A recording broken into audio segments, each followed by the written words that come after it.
Record. What's up, everybody? Welcome back to another edition of Elevate Your Grind, brought to you by the Cannabis Lab. I'm your host, Todd Rosales, and we are giving you another great episode of EYG delivered to your ears, your eyes, your nose, wherever other senses you can find us in. Folks, if you do not have the time to sit here and listen to the rest of this interview, of course, you can find all of our interviews at youtube.com/elevate your grind, or just look for Elevate Your Grind on Apple Music or Spotify or Stitcher, iHeartRadio, or any of the other podcast platforms. Tonight will be our monthly Cannabis Lab event, of course, in Tampa, Orlando, Broward, and Miami, all at American Social.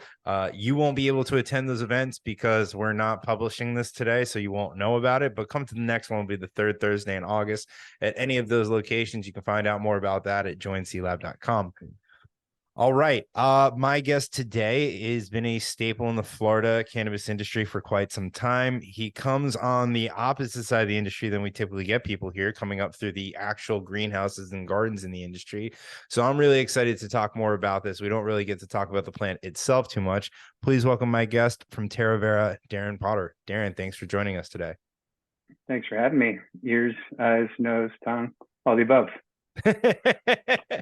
Yeah, I don't always know what to say with the introduction because I tend to say the same thing over and over again. So I would say there are not too many people who have the longevity in the state of Florida from a cultivation standpoint that you do. And it's funny looking back at your resume, seeing where you started, at least in the state, like I recall those times, some of the better product in the state coming through those doors. So it's an honor to meet the gentleman behind that product. I appreciate it, man. I appreciate it. I've been at it in Florida long before this industry existed in Florida. So it's I'm glad to still be here. And I consider myself, I look at the industry sometimes as lifers and tourists.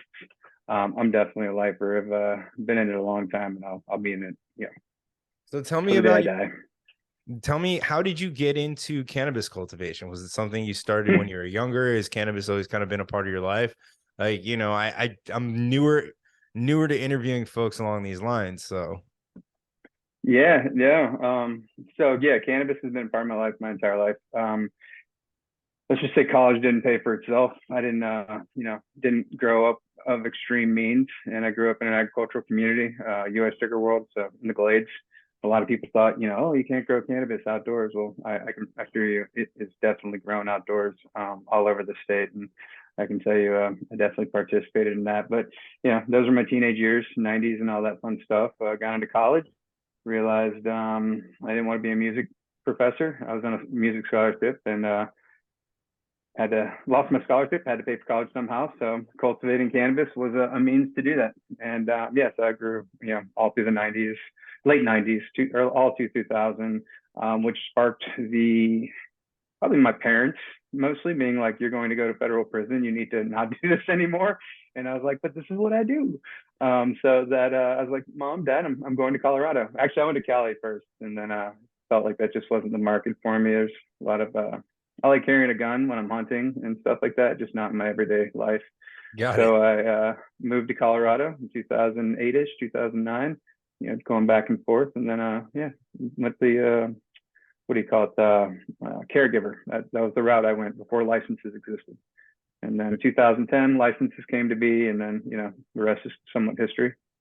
There you go. So you started growing outdoors in Florida. What happened first? Were you more enamored with like the plant itself, or was it the consumption of the plant? Like, when did you first come across cannabis? How old were you? Like, how did because I hear that with a lot of people cultivate, like they smoked it for the first time, they loved the plant, and then they got introduced to some kind of cultivation facility, whether it was like an indoor garage or someone who had access to more of it, and they just got super into it and they fell in love with growing it. And you have to love what you're doing because it's not exactly allowed by federal law. So were you enamored with the plant as like a consumer first and then just fell in love with doing it? Yeah, so a little bit opposite with me. I had a four-wheeler. I used to go out in the cane fields, hunt, and do whatever, rabbits, birds, and got into maybe an older clique. I was probably 12, 13 years old, and they were growing cannabis out in the cane fields, as they refer to as weed. But obviously we've got our PC world of cannabis these days. So growing weed out in Sand Yep. Cut, and then saw them growing, and they're like, "Wow, you're underage. You can't go to jail. You're going to do these things for us. And so that kind of happened. And then probably a year later, so I think I was 14, me and some friends, my buddy Ken and Tinker, they're like, hey, it's your birthday. You're about to turn 14. You're about to spark up this J. And that's exactly what we did. We smoked 2 joints. And I remember, I come from a really poor town. So, Walmart is 45 minutes away. But, when we went to Walmart, because that's what we do to hang out, because there's nothing to do in my town. There wasn't even like a stop sign. But, yeah, I just remember being like walking through Walmart, like slow motion. Everything was just super weird. And yeah, I fell in love with it and pretty much did it ever since. That was it. Actually got a degree in biology and a focus in plant science in college because I was like, how do I grow cannabis better? And in college by that time, I actually got introduced to indoor cultivation. I didn't even know that was a thing until I got into college, like 98, let's say 99. And yeah, let's just say I got some free equipment through an association through the university donated from some unlikely sources that you would consider to be odd. Won't go into that. No, we don't need to dig into more of that, man. But that's, it's interesting because I see that with people that I talk to, just falling in love with the plant and really the cultivation of the plant. And like, so at that point in your life, do you think that is that how you felt? Like, I'm gonna grow this for as long as I can, as much as I possibly can? Or were there other attempts at other things, growing other things, growing tomatoes, growing strawberries or sunflowers, like, getting a job at a car dealership? I don't know what people do these days. Yeah, no, I wouldn't say a car dealership, but I grew up in ag. So I mean, my family, we grew mangoes, avocados, bananas, peppers, tomatoes. I mean, Spanish pumpkin, calabaza. Half Cuban, so we farmed a lot. My family, my grandfather, my mother's side, had a farm back in Cuba, and they came here in '62. So farming was just part of our culture. My grandfather worked for U.S. Sugar till they forced him into retirement. So farming was just part of it, right? I won my first award in, I guess, plants or science when I was 13 years old, when I did a soil science observation growing beans in different media, and I was growing cannabis at the same time. So really, I was doing it as an observation to be like, I wonder which of these soil types will grow cannabis better. But I had to hide it in, beans, and I got second place in the Florida State Science Fair when I was 13 for that observation. So growing was part of my life. I'm an Eagle Scout. My Scoutmaster is a PhD in horticulture, so he always drove that as well. See, this is why I like talking to folks like you, because 10, 15, 20 years ago, we look at the legacy market and we look at people who cultivated in the past, and they're portrayed as criminals and rebels and cartel members and everything else. But at the end of the day, you're just a farmer. And most of the cultivators that I talk to, they're not, like, the gangster part of the life was not something they wanted to be a part of. Like, when you're out in California, like you were saying, and your farm's getting raided and not by cops, by other people who are stealing your shit, like, obviously that's just part of the job, but you don't want that. As I can tell, most of the guys that I spoke to that come from the legacy market, Dave Pauly, Ted Lighty, Alien Labs, like, they're happy that it's wrecked now and they can put their head on the pillow at night. And I'm sure you feel in a similar fashion. The only downside of it is the amount of money that the federal government, not federal government, the state and local governments take from everybody else. Outside of that, like, I think most people from the legacy market are happy that it's legal and they can do it for a living. Yeah, 100%. I mean, I will tell you so when I got to Colorado, it was still a little cowboys, Indians, definitely, people were still worried the DEA is going to knock down the door, all that fun jazz. And, but the level of anxiety that was just completely lifted off my shoulders, knowing that I had paperwork and these things. And I was like, I'm doing this legit. Like, I would go to the city all the time. People down in the city knew me by first name. I was like, how do I get permitted for this? How do I do that? Plant husbandry license. So I was all about it, and I always have been. I mean, I've never looked back since that. And I've seen a lot of my friends, they're like, dude, I'm making loot. And I'm just like, that's cool. I can't do it. Like, I'm not going to go backwards. I have to go forwards. All this work, everything I've put into myself is specifically to be legal, and I'm not going to play the game anymore. And I don't, knock those guys that do. It is what it is. It's just, yeah, I'm not making that transition backwards. I'm trying to constantly go forward. So I'm super glad that it's legal. And I tell people, without compliance, this whole world that we've worked our asses off to create doesn't even exist, and we've advocated for. So yeah, I'm very, very happy that there's a license process And if you hear my son crying in the background, that's his screaming for joy as well. He just doesn't know it yet. I mean, here's the thing, man. Like the regulations are the regulations. We can all figure out ways to deal with them. And are they giant pains in the asses? Absolutely. Is it a giant pain in the ass that a cultivator has to use a third-party distributor in the state of California and they have to figure out, are they keeping it at the right temperature? Are they actually maintaining my product the way that it should be? Yeah, it's a pain in the ass. But that's shit that we can deal with. Alcohol deals with that, food deals with that, right? It's, to me, it's the taxes and the amount of money that they skim off the top, and the 280E laws, obviously, that we can't, deduct normal business expenses. You get rid of those, or at least make the taxes manageable. I think you have a lot. I don't know if anybody in this industry will ever fucking be happy, because all they ever like to do is complain and complain publicly on the internet. But at least maybe some people would appear a little bit happier, right? Yeah, 100%. I mean, one, it'd be nice to have standards, across each state. That would Well, be an yeah. amazing thing. If they just looked at the other state and said, "Hey, we're gonna do the same thing as you. Let's keep it all on the same level." That would be amazing just for operators who, and I work in like 20 some states, so it'd be very nice to be able to have that experience and not have different rules in every single state. But rich people complain about being rich, poor people complain about being poor. Everybody's going to find a reason to complain. I think it's just a matter of understanding the landscape and working with what you got, and it is what it is, and you got to keep moving forward. Yeah, Complaining man. is not going to make a difference, but advocating with the right voice and the right method, you might get there. So you were able to cultivate weed in Florida outdoors. I I Oh find yeah. I find that impressive, and mainly because I don't know that much about cultivation, but I know that what most people do when they send out indoor cultivations around here is do whatever they can to keep the outside as far away from the inside as they possibly can.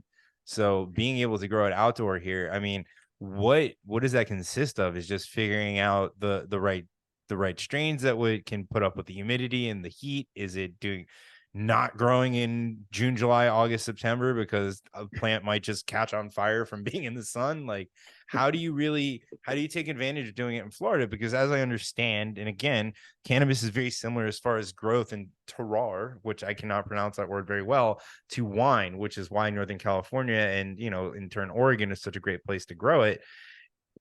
I don't know much about the other places, and like I will admit, like I'm not nearly as educated as I should be. Are there certain like swampy strains that grow well down here that just do better? Or is it just figuring out how to protect it from the elements? A little bit all of the above, to be honest with you, man. I've probably grown, I don't know, probably well over 300 different varieties, strains, if you want to call it that way. My PhD horticulturalist scoutmaster would slit my throat if I just said strains all the time. So it's variety first, right? You got to find the right variety, Mm-hmm. that grows well in this environment. And obviously there are plants, cannabis plants being grown in Jamaica for a very long time, Puerto Rico, Dominican. It's not like cannabis is solely been focused in one region of the country forever. So finding a right variety is first step. Step two is knowing your seasons, right? As a grower, and whether you're following your farmer's almanac or not, seasonally what it's like outside certain times of We year. don't have And seasons here. We have hot and even hotter. yeah, yeah, it definitely is warm, especially, and it's getting warmer. That's one of the Well, right reasons now I'm it's involved with Terra, hottest. Vera. That's Yeah, the yeah. hottest season. Yeah, yeah. So typically, for me, and I actually learned this from a PhD horticulturalist who grew cannabis and, at a very young age and taught me. And it's like, hey, keep your QPs in my freezer. Another story for another day. But, we would always put plants out in August, early August. So you're getting that vegetative period, right? Obviously, from an IPM perspective, you have to know what to apply, when to apply, how to apply. And then at that point, really, you're just following the season. So we still harvest in October, no different. Did we lose plants to mold? Absolutely, God. But that's just part of the game when you're growing outdoors. So you got to know, some seasons are not going to be great, just like farming in any crop, blueberries, whatever. It doesn't matter. And some seasons are going to be awesome. But it's really knowing your seasons and knowing how to grow. What a lot of people don't really realize about Florida is, equatorially speaking, from a latitude, we're in a really good spot because plants initiate like 13, 14 hours. Everybody's in this mind, oh, 12 and 12. It's the only, like, nah, that's not true at all.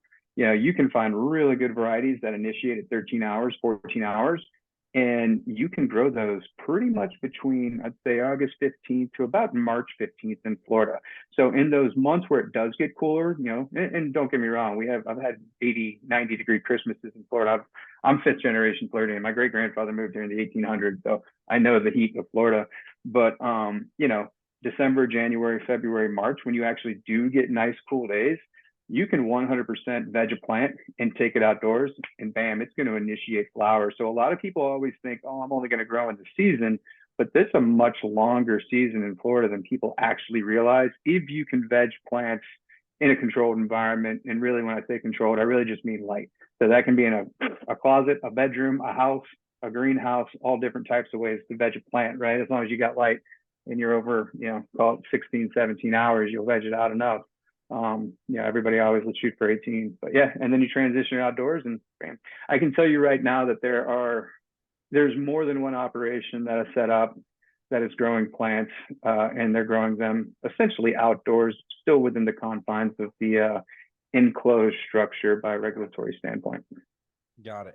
Yeah, because to me right now, you have every new person in Florida is coming in to build these massive warehouse facilities, these massive indoor facilities, which is great. But obviously, there's a high expenditure to producing flower here, and particularly those particular companies are, selling eighths $50-$60 an eighth, which it's hard to compete. Like, I can go grow healthy down the street and get an eighth for $20, and I'm happy with it, right? Like, it's a great price.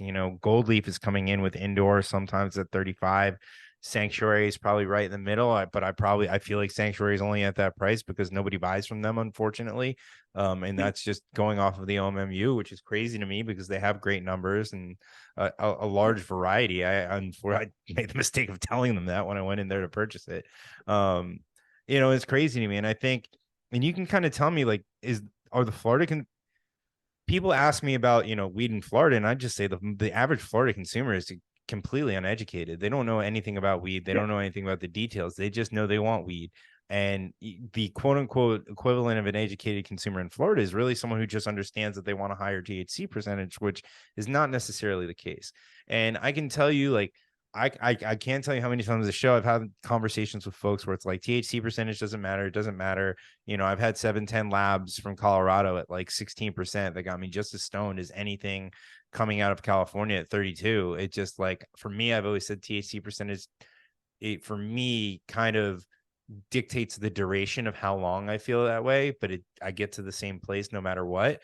So I feel like, here in Florida, like, I've gotten to a point with a company where I went up there from a business standpoint. They gave, I was able to sample a bunch of stuff, and I didn't know anything about the THC percentage. I knew the lineage of the strain, so I knew the flavors and the terpene profiles to expect, and I was able to pick my favorites out of that. And then when I look at the same menu and THC percentages are there, I find myself biased where it's like barrier for entry to me is like 22, 23%. And I don't look at anything under that. And I couldn't even tell you why. Like, I enjoy plenty of strains that come in less than that. Yeah, actually, when I first started growing on the legal side in Florida, 2016, 2017, I had a vast library of really good genetics, some of them Cannabis Cup winning award-winning genetics that magically found a stork and made it its way here. And one of those strains was Bubba Kush. I love it. I still love it to this day. And Yeah. actually, I have some crosses that I keep hidden in a vault, waiting for the day to grow them again. And it was probably, somewhere sometimes 15 to 18%. It all depended, but the terpene profile was insane. The yield wasn't amazing. It could have definitely, it wasn't our highest yielder, but once we got bought out, corporate would just hammer me about, oh, you've got to replace this. And I'm like, we can't keep this on the shelves. Like, people want this. I want this. And really, it was the terpene profile that crushed it. And, side by side, white 99 or 99 problems, which, was always like 20+%, really high cannabinoid profile. I'd still choose the Bubba today, any moment in time. If you ask me, I mean, I'd still get the same high, still get the same buzz, but I got that terpene profile where it's just like, if you're a connoisseur or just a smoker who likes really good, tasty bud, I'd light that thing up and I'd just like, It was just, that's what I'm looking for. And then I'll smoke some high THC, and it's so hashy, it's so harsh that it's like, I'm like, ugh, it doesn't have that same kick that I'm looking for. And there's just a lot of that on the market, right? I mean, that's marketing. And I think education is definitely lacking in the state. You mentioned sanctuary. I was like, yeah, it's a shame those guys don't get enough attention. But, there's great growers out there, the Flowery, I mean, Jungle Boy's hitting pretty hard. I think people get so much on the hype as opposed to the overall quality. And then, it's a shame to see how a lot of these operators, because they're producing so much biomass, they're just dropping the price, forcing others to drop the price. Yeah. And instead of people buying based off quality, they're buying based off discounts, like crazy, crazy discounts, as well as, numbers put up. And I've seen some crap numbers too. I've seen like 40% THC. I'm like, come on, dude, who's actually buying that? But people buy it. People are like, oh, 40% THC. Let's go get it. It's, I to just got me, an email from one of them, 39% THC on it. I won't say the strain because they'll know exactly who it is when I say it. yeah, yeah. I was looking at it, I'm like, no, there's not like, and I'll be honest, like you said, once you get up to that 35%, even if it is true, like I just feel more strung out. Like I don't feel good. It's like it's gone too far, Yeah. And we don't look at strength in anything else. And I wonder if is it the kind of curious consumer that just hears about THC and they want to get super high, so they're coming in and buying that, or is it the hype chasers that want the latest dessert strain because it tastes sweet and it's super high THC? Because it's funny, like when I talk to folks like you and some of the more legacy cultivators, and I talk about the shit that I like. You mentioned White 99, like I love White 99. I'm a sativa guy through and through. I love anything citrusy. Like I love when you smoke a joint and your mouth has that acidic taste, like you just drank a fresh glass of orange juice. Like if I have that acidic taste on my mouth after I'm smoking, that is a joint that I know that I thoroughly enjoy. That I'm going to enjoy at least the next hour or two after it. Yeah, absolutely. I was having this conversation with a grower. I don't know if this is in Florida. I talked to a lot of people. I was in Ohio a couple of days ago, then I was in New York, and I've been all over the place. I'm in North Carolina today, but I was talking about the piff. I don't know if you know the piff, but super, super hype. Like you smoke it, you just feel like you can work a 16-hour day. I love that stuff. And people were like, "Oh yeah, we're never going to grow that. Nothing over 10 weeks." And I'm just like, you guys just don't get it. Like, you want to grow this 8-week model. And that's, yeah, sure, you're going to sell it, but it's like you're not giving people what you want. So from a brand recognition and building your brand, you're really missing the mark with the real consumers that are looking for those differentiators, right? No, My take on it. I couldn't agree with you more, man. I think too many companies in general, especially in the state of Florida right now, they're just growing weed to sell it. Like, obviously that's the point, but they're not putting anything special into the market. And I think that's why there's no brand loyalty. There's no really MMTC loyalty outside of, a few of them that are bringing in outside brands that have followings, but why pricing is really driving the market so much, because like you said, everyone's looking at 8-week cycles. They're looking for whatever the hottest strain is right now. Most of them are heavy indicas. They're very sedative. They're trying to pump out high THC. Like they don't have variety. Grow Healthy, I give them credit. They typically have a solid amount of sativas right now, or like sativa leaning hybrids that I love. And as I talk to Ted Lighty, I'm still going to use sativa versus indica because you understand what I'm talking about, even though it's not the exact actual accurate words. I'm not a scientist. I'm a pothead. So, but yeah, they have a lot of those more like energetic, euphoric, creative things. And like, I don't get me wrong. I love like a Sunday driver or a Kush at the end of the night, but I'm not someone who could smoke a Kush first thing in the morning and get a whole lot done. Like, but if you give me 710 just recently put out Candy Chrome, like I can build a house in a day after smoking that one. So Yeah, no, I'm all with that, man. And yeah, I indica sativa, it all comes down to the terpenes, but you gotta use the language consumers know. So I won't knock you for that. But I think you go through cycles in this industry, right? There's ups and downs, and these companies are still trying to figure it out. Even as old as the Florida market is, whether you want to talk about legacy or from a legal standpoint, it's still extremely young from a legal standpoint, and these companies are still trying to figure things out, good or bad. Good companies, bad companies.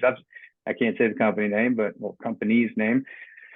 But there are companies out there that'll literally change the name on a strain simply because of hype and be like, "Oh, this name gets so much more hype. We got to change the name on this." And that stuff happens, and it happens not just in Florida; it happens across the country. So this, Florida is not unique to that, but it's it's chasing the almighty dollar. It is part part of the nature of the beast. But there are good players out there. There are really good companies out there, and some of them are just lesser known because they don't play the game quite as much.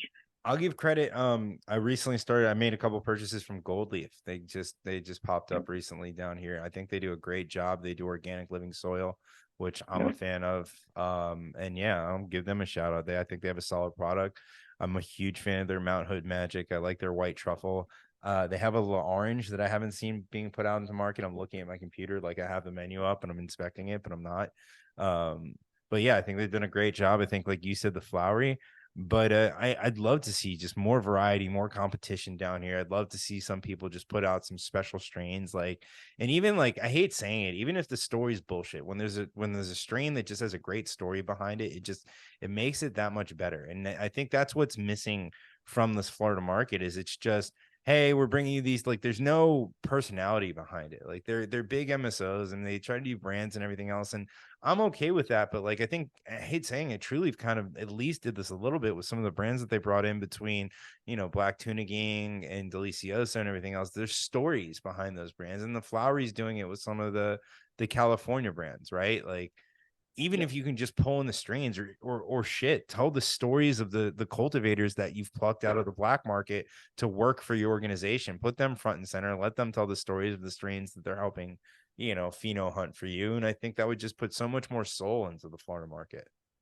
I agree, and I've been saying that for long since the beginning. To be honest with you, I think Gold Leaf's doing a good job repping the Oregon market in Florida. Bringing some of those folks out, and I think that's early on, I think these companies were so afraid to tie themselves to, let's say a brand of a grower, if you will, right? They didn't want to give recognition to the grower or the breeder or, that realm of this industry because maybe it either tied too much to the culture or maybe they felt that, hey, I'm going to wrap my brand around this grower who is likely going to get poached. You're going to leave my company for, a host of reasons in the MSO world or, the corporate cannabis world, if you will. So I think that was a big fear. And now what you see is some of these developed brands where growers kind of built a brand around themselves, right? They built this is who I am, this is where I come from, this is what I've been doing, this is what I mean. Now they're like, okay, well, I can essentially pay this person or buy this brand or, license this IP, if you will. And now they're able to capitalize on it because they need to be perfectly honest with you, right? They're boring otherwise, and they need Yeah. a story. They need something to attract people to come and consume their product. So yeah, no, I agree with you, and I hope to see more of that with the next round of 22 licenses whenever that actually comes to fruition. And I think you are going to see more of it. I think the Florida market definitely needs competition.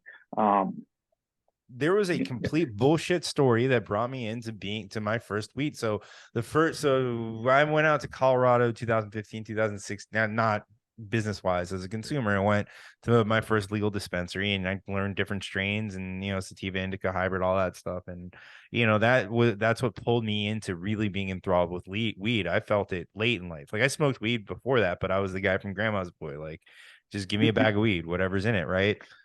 I remember one of my first trips to California going to a dispensary and I bought a pack of Lowell pre rolls. Why did I buy a pack of Lowell pre rolls? Well, because they had great packaging, they had great displays, and then there was the bullshit story of in 1919, William Bull Lowell started his cannabis farm in California and blah, blah, blah, blah, blah. And as I'm reading this story, I'm assuming it's bullshit, but it's a good story. So you find a little bit of a connection with the brand, come to get into the industry and understand the California market better. I realized that it's a complete bullshit and fabricated story, and they just had a phenomenal pre-roll pack. But now all of a sudden you start coming across these brands that did have real stories like that. Folks like yourself that are generational farmers, folks that are coming from Humboldt that have generations in cannabis, guys that cross the country several times with their genetics that they've held on to over the years. And to me, those are great. Just as the average person, these are the fucking movies that we love. These are the stories that we love to hear. And I think they should be running rampant in cannabis. We should be sick of these fucking stories by now. And there's just really not enough of them out there.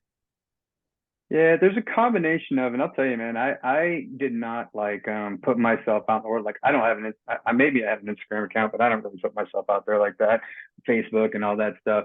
I didn't do that for the longest time because when you come from the world that I come from, Yeah. you did not sit there and scream on the rooftops like, "Hey, look at me! I grow marijuana!" Like that shit just didn't exist. You did that stuff. It was like, "Oh, there's a knock at the door. Yeah, don't answer it. Don't answer it. Look through the peephole in the blinds. Is it the cops?" Like you just didn't do that stuff. So yeah, I mean, I'll tell you, it's been a transition for me to even come out and talk about those days before this whole, before the legal market existed. I'm still, getting comfortable with it. But so that's partly why you don't hear, or you'll hear stories, but maybe not, the individuals. But I think you said two things, like, those stories that I think 100% needs to come out, and people need to, I'm starting more to tell about, hey, yeah, in 2008, I may have driven a couple hundred plants to a state and grew those plants there, and all of a sudden won a cannabis cup in 2014, and it was like one of the biggest experiences of my life. And then I was able to bring that plant home somehow through a magical stork, and things of that nature. That's fun. That's cool. And yeah, maybe I wasn't riding the legal train quite as hard, but I was doing what I needed to do to build an industry. And now as I progress in the industry, I'm keeping it tighter and tighter. But the other part is bullshit stories. Man, I cannot tell you how many bullshit stories that, and people build a brand on it. And I'm like, oh my gosh, like, I feel like at some point somebody's going to call out and be like, how do you have the story for this brand? And it's an entirely different story in California than it is in New York, than it is in this state. And it's like, oh, this guy came and he was it's just weird to me because I'm like, I mean, I feel like as a consumer, you find that out, you're like, wow, this is complete fraud. But I have a feeling those brands will either at some point in time maybe try to change their story to what really happened, or just, I don't know. It's weird to me Well, to have those fake stories. how are you gonna change a story about like farming and all, or like, gangland violence and everything else too? We were a couple guys on Wall Street. We were bored. We liked to smoke weed, and we knew a bunch of guys with money. So we paid someone to write this story, create this logo, and here we are, 5 states Yeah, later. it's crazy, man. I find it extremely interesting and odd. It's my thing in a perfect world, like, and maybe it's just the person I am, but I feel like myself, if I was an ex Wall Street guy and I was just sick of the grind of finance, I would have flown to like Sacramento, knocked on a bunch of doors, said, all right, who's doing this the best? And I'm gonna give you a bunch of money to be my partner, and we'll just do this together. And that never happened. There's just the arrogance of these fucking people who just thought they can come in and find some asshole off the street who knew how to grow weed, or they can figure it out by, I don't know, watching YouTube videos or some shit. And it's just bite them in the ass. Like they had the opportunity, like Wall Street literally had the opportunity to be the savior to cannabis, to do it the right way. And they just had the arrogance to think that they can do it on their own. It's crazy to me. Yeah, it's funny you say that because I just came from Ohio Cultivate, which is a conference there, and it's general horticulture, right? Not cannabis at all, not really, and very very very small percentage. And in horticulture in the nursery world, you actually get those stories. In farming, you get those stories. When I was in high school, I remember this guy. He was an accountant, and he just completely gave up everything of the finance world and that world and bought 75 acres of mango. Didn't buy it outright. He didn't have that kind of money, right? Got loan.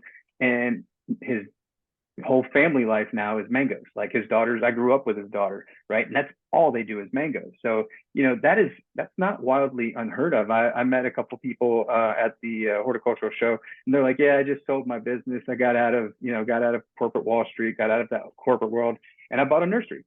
And now I'm gonna, I want to have a nursery. And my son, he's got a degree in biology. He actually grew in cannabis a little bit, and this is his dream. So I mean, those stories are out there and they're real. And I don't think that's a bad story. I don't think that's a story. It's like, hey, I got tired of this grind life of finance, corporate world, whatever, putting on a suit every day, and I want to get back to nature, whether it's growing cannabis or growing tomatoes or growing whatever. There's nothing wrong with that. But I think people miss the boat on that as well, right? It's almost like they're afraid and they have to be cool. It's like, I don't know. Maybe I was cool at one point in time in my life. I'm a 44-year-old dad.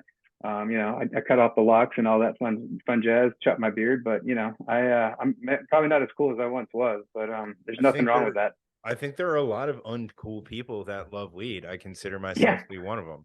I have a friend of mine who invites me to a lot of like culture focused events, and I'm just like, nah, man, my couch is a great place to smoke weed. Like it's one of my favorites, Same, actually. same. I don't do a whole lot of events. I do some trade shows here and there, but I don't really go to a whole lot of the cannabis events and stuff. Like people always ask me. Matter of fact, in Colorado, I think we won like 22 awards between 2013 and 2014. And I would get a call from, some of the people at the company, and they'd be like, "Where are you at, man? We just won all the, we won 7 awards here." And I'm like, I'm in bed, bro. I got to be at work at 7 o'clock in the morning. Why would I be at some event? I think the only one I went to was the Cannabis Cup. And that was because the company required me to be there.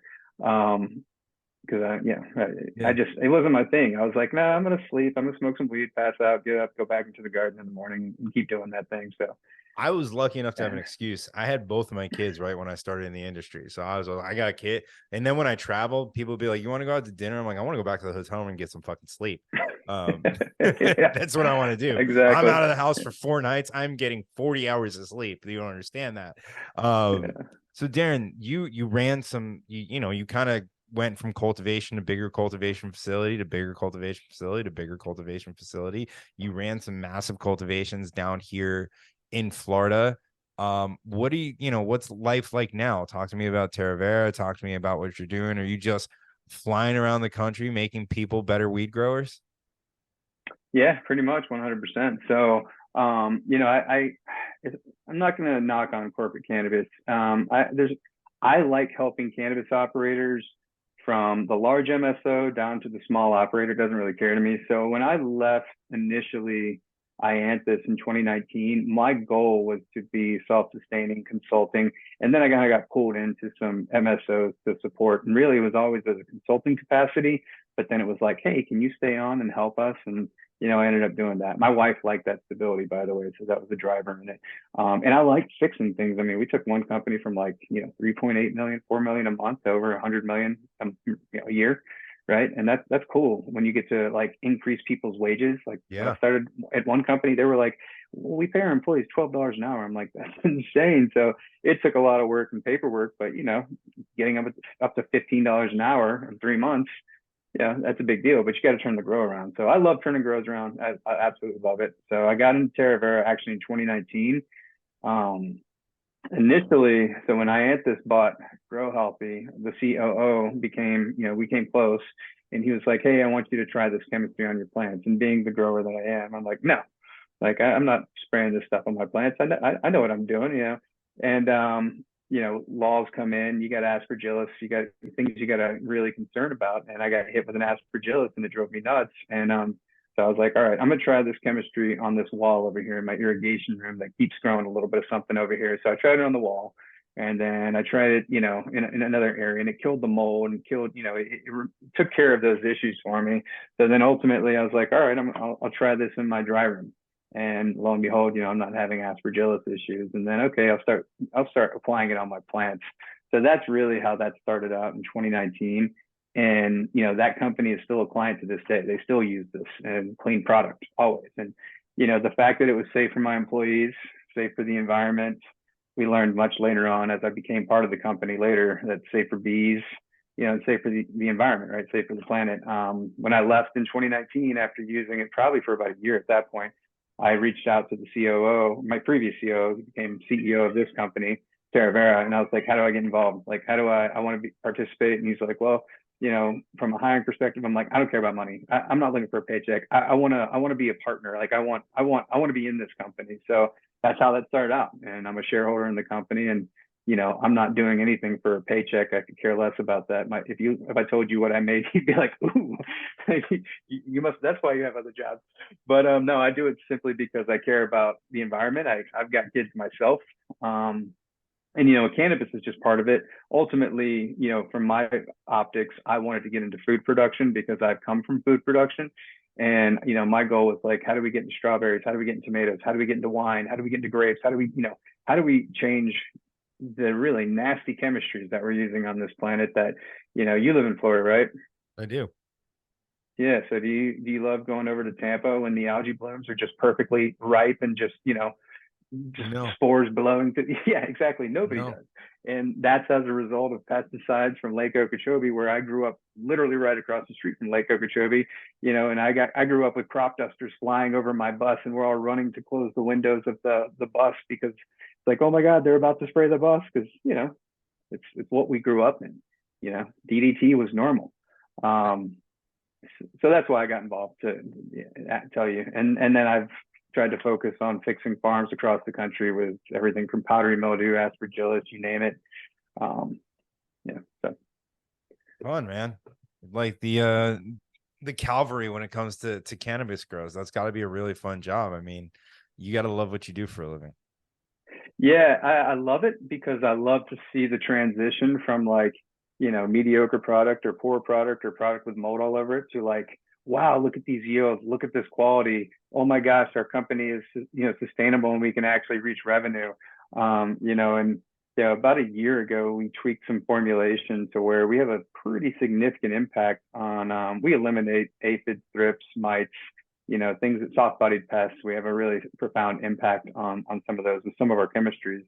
We have a couple different chemistries, 25B, but so yeah, so that was pretty impactful. And then from an ops perspective, going in and helping them, just consulting, right? When you go into a grow and you fix one person's problem, they're like, well, can you help us? What do you think about this? What do you think about that? So that always kind of led to consulting, and really helping them from an ops perspective, understanding how to control viroids and viruses and how to mitigate the spread of those types of things. And, you see a grow with HLVD and you're like, ooh, these guys are like literally about to lose their entire facility and they don't even know it. They don't even see that they have it. And then being able to prove these things and show these things and then show them how to control it. It is like world changing, not just for the company from a revenue standpoint, but I always care about the employees in the grow who are like literally grinding and just I mean, they're exhausted, right? You can go in there Yeah. and you're like, wow, these guys are fucking broken. Like I need to help these people. And when you can literally just implement some really basic things and it's like they see such a huge change, they're happy growers. And when you're happy growers, your plants are happier and it just all translates to a happy company. What So it's it's fun. what was I gonna say? I had one thing I wanted to ask you about. Oh, what do you think? And I don't know if you can comment on those giant microwaves that companies are using now to try to remediate issues. Yeah, so yeah, radio waves, right? X-ray, the rads. So here's what I'll say. I'll never knock one company because I get it. Everybody's trying to do something for an overall benefit. I Mm-hmm. get it, right? And Terra Vera, we are not a remediation company, and I'll never tell people that we are. I do know people that have used, basically moldy product and dumped it into Terra Vera and they passed their COAs, and that's great that they've done that. I'm happy for them. This is my perception on those types of things.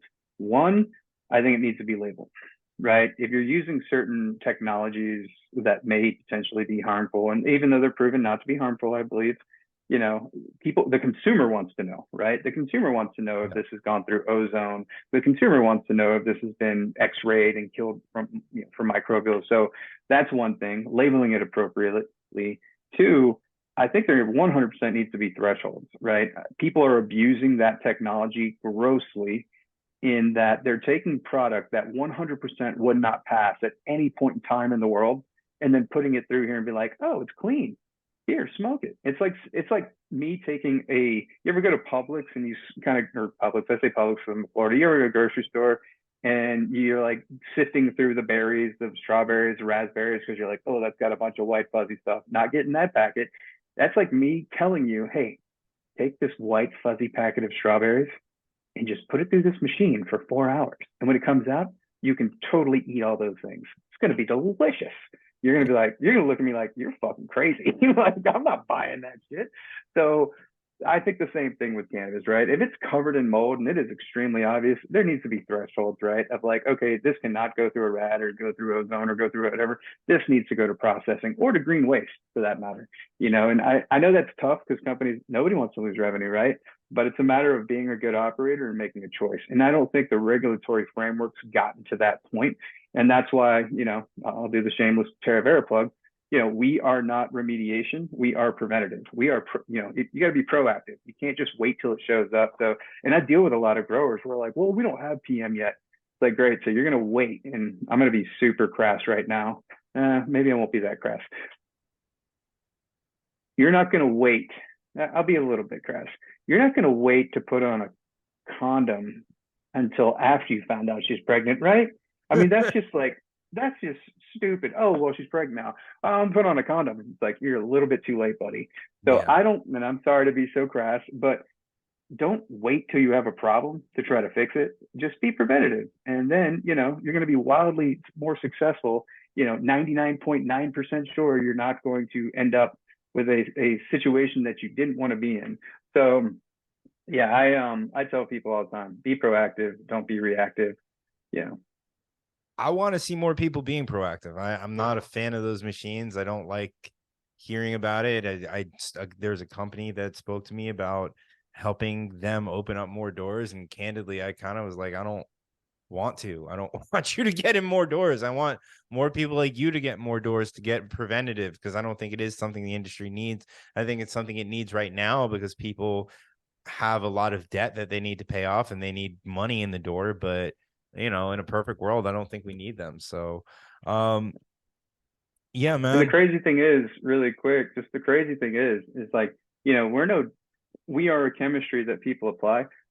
I don't think I know a single grower on this planet that doesn't fog or spray or do something almost weekly, right? So it's like they're doing things, they're just not working, or Yeah. they're not applying it correctly, or they're not applying it at the right time, or they don't, they're not targeting specifically.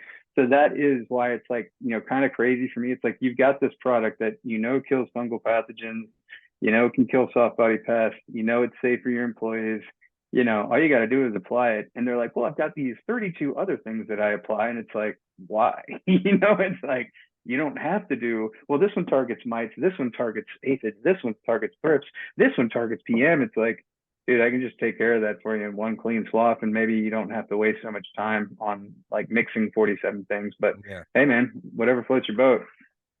Do you think that that's kind of because it was underground and illegal for so long that people just kind of did whatever they did? And I don't even Oh know yeah, if natural might have been an afterthought at that point, and now we're just getting to a point where it is a legal market, that there's a lot more information sharing, at least on a more widespread level, or at least people that you can look up on the internet and call that are experts, instead of like, oh, my buddy Tim knows a lot because he's been in this game for 5 years. It's like, well, maybe Tim was doing it wrong for 5 years. You don't know that. yeah, no, that's 100%. I'll tell you what, we've got a company that we've actually got into a national account now, but when I first spoke to the grower, man, it's got to be like almost 2 years ago, definitely over a year. He's like, well, I've got my thing and I've got my way of doing it, and this is how I do it. And I'm like, right on. I'm like, I'm not going to press you. I'm not here. Like, I'm just letting you know there's a solution out there. If you want to try it, I'm happy to send it to you. If you don't like it, keep mixing, 47 things, whatever you want to do. And tried it. Hell, and it's funny because every time I send a sample out, and somebody tries it, they're like, can I get some more? And it's like, well, at some point in time, you got to buy this, right? Like, I'm not here to just keep sending samples out. This is, we'll go out of business if I'm just sending you cheeseburgers every week, right? Yeah. I make cheeseburgers over here. But anyhow, he finally came on as a customer, probably, I guess it's been 6, 7 months. And now he's like the biggest advocate in the world. And I just actually had dinner with him a couple of days ago because he flew in, and now he's like preaching and screaming. He's like, "You guys had no idea this product changed my grow."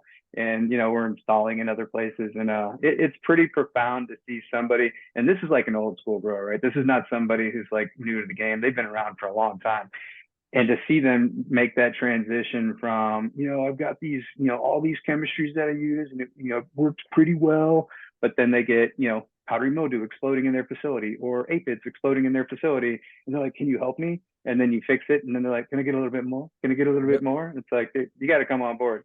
It's cool to see that transition. So I love that anyways, regardless. And yeah, Do you guys I'm focus not going to mostly force anything on people. do you guys focus mostly on plant health, or do you look at anything that they're using in the overall facility as well too? Like, one of the things that kind of blows my mind, and a friend Yeah. educated me on this. A lot of people are using, harmful chlorine based disinfectant products and things like that. And, you got a serious PPE. And if you're going to fog it, you have to really kind of PPE up and get like a respirator on. And Oh, yeah. I start to see a lot of people trying to make the transition towards, I think, CLO two. Yeah, so chlorine dioxide. It is a great chemistry for basically killing everything, including humans. Um, and you don't want to breathe that stuff in. Really, really bad. Really, really bad. Like really bad. And that's not something I would ever advocate as a continued use. Like if you have a massive issue, and you've done your air analysis and you're like, wow, this is insane, and we brought people from like 500,000 counts down to 20,000 counts with one application, and with chlorine dioxide, you can definitely kill everything. The issue is it's extremely corrosive. So like any metal you have in there, everything's going to start to rust. And, so I will say that yes is a great sterilizer, not something you want to implement as a constant practice. And we do replace a lot of that stuff consistently. And a lot of times what people, we'll get off the plant a little bit for a second, we can still cover it. A lot of people don't understand, like when you're applying chemistry, you're not fixing the environment, right? And if you're just applying chemistry to a plant, maybe you're going to address the issues on that plant. But spores don't just live on a plant, right? They sporulate, and the spores will travel through the air, and all of a sudden you got it on fan blades, you got it on the wall, you got it on your light fixtures. So when you can take a chemistry and fog it in a room and kill all those spores, deactivate all those spores in the entire environment, that's huge, right? Because now you're not just addressing it on the plant, because you're going to bring another group of plants in the following week or the next month, whatever, anyhow. So now you're addressing it in the entire environment. And what we found, and I was up in New York a couple of weeks ago, 2 weeks ago, something like that. I travel a lot. We have this machine called the Breezy Blue that we use to fog, and it's moving pretty quickly. But we found a lot of our clients are starting to use them in their dry rooms, because you can literally put some Terra element solution in there, press a button, and it'll be like, fogging in 5 minutes. It's a little robot will tell you, and it just covers the entire room with fog. And it can go, our chemistry can go through your air duct system. It can go on all of your elements. It's not going to be corrosive and eat up all your metals and everything at all. So it has an extremely low ORP, oxidant reduction potential. But that's the difference between chlorine dioxide and our chemistry. Our chemistry is insanely safe. And yeah, you're not just using it on the plant. You're using it in your I've had people use it in their head houses and in their dry rooms and their processing manufacturing rooms to kill anything, because aspergillus is a big issue right now. People are freaking out about it, and that's partly what we do. It's not just on the plant, but in the environment as well. Environmental optimization. Very nice, man. Well, I have held you for an hour here, and I'm sure there are a ton more that we can talk about, especially problems with most of the grows that we're seeing today. But we'll have to do this again sometime, my friend. Yeah, man, I'm around. Hit me up. You got Absolutely. my number. Let's let you plug anything you want to plug. Websites, obviously no social media, but before I let you go. Yeah, I told you I don't social very hard. So www.terravera.com. Check us out. We are a chemistry that is safe for the plant, safe for the planet, safe for bees, safe for people. No PPE required. We tell people to wear gloves and to wear goggles, just as basic standards. But yeah, no re-entry interval, no REI, and we are extremely effective in stimulating plant health to be free of powdery mildew, botrytis, aspergillus, fusarium, any single cell organism, as well as soft bodied pests. And we have a few different chemistries to check out, and you can buy the system online. And if you're interested in fogging and taking the labor out of it, you can also look into a Breezy Blue, which we have online. And it's basically you press a button, bam, fog your entire room, and save a lot on labor and save a lot on PPE and all that fun jazz, because that stuff adds up. Labor adds up, steps add up. So just throw that out there. And then, as another thing that I do, and we didn't talk about it much, but I own part of a company called Cultivation Structures and Equipment. We build greenhouses. I think we've built 3 million square feet now in 23 states. Wow. So we built a lot of greenhouses, a lot of indoor, and a lot of what we do is focused on the environment. So we talk about growing, outdoors in Florida or an enclosed environment. I've built structures of that specific, model that I was telling you about for irrigation, fans, lights, everything included, around $13.50 a square foot. Wow. I've built fancy, awesome automated grows at $375, $400 a square foot. But there's a lot that falls in between. And, it all depends on what kind of producer you want to be, right? A biomass producer or a craft producer. And, there's not one solution to this industry. There's many paths to an outcome. You just got to figure out who you want to be and how you want to do it. We'll have to do another episode on infrastructure and grow facilities, man. I love that. I gave a speech in New Mexico or whatever panel thing, and then I'm supposed to do another one. I think at NECAN in New York, and I do the panel circuit every once in a while. I'll get asked to speak. NECAN, Atlantic City. I think this one's going to be in New York, maybe. I'm not sure. People I know say, the next hey, one can is you speak at this event? The next one in September is in Atlantic City because I'm going to that one. So and then we can actually break bread, have a cup of coffee, whatever. And that's probably it then, because people just tell me to be places, and I'm like, okay, I'll be there. That's cool. I only know that because I have to fly Spirit, because it's a Spirit direct from Fort Lauderdale to Atlantic City. So good luck, man. I'll tell you.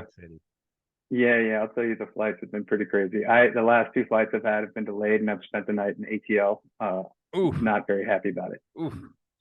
All right, man. Well, we'll do this again in person in Atlantic City, maybe live from the Trump Casino. Live from Trump Casino. I love it. Darrin, thank you for joining me, man. All right, bring a J. At least one. All right. Thank you to everybody at home for watching Elevate Your Grind. Of course, if you missed any part of this episode, you can find it at youtube.com/elevate your grind, or audio versions on Apple Music, Spotify, Stitcher, iHeartRadio, wherever else you find your podcast. All things C-Lab, check out joinclab.com. Folks, we'll see you next time.